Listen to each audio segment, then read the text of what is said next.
La rivière qui est responsable du creusement de cette vallée a, je viens de vous le dire, charrié énormément de matériaux de toute taille, arrachés sur les versants de ce coteau, de ce relief. Quand elle circule dans la vallée, elle a un fort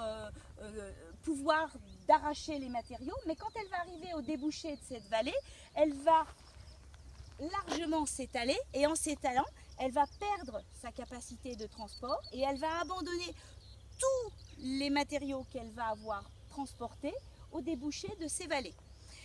Épisode de dépôt après épisode de dépôt, on va trouver toute une série de lobes qui vont s'anastomoser, qui vont se coller, se souder les uns à côté des autres, qui vont former un gros éventail, un éventail qu'on appelle en géologie un cône alluvial ou un cône de déjection. Ces éventails formés d'alluvions vont être propices à la culture de la vigne, sont très recherchés par les viticulteurs parce qu'ils sont drainants, parce qu'ils ont des caractéristiques assez marquées. Ce sont souvent des appellations de niveau communal, ce sont souvent des villages qu'on va trouver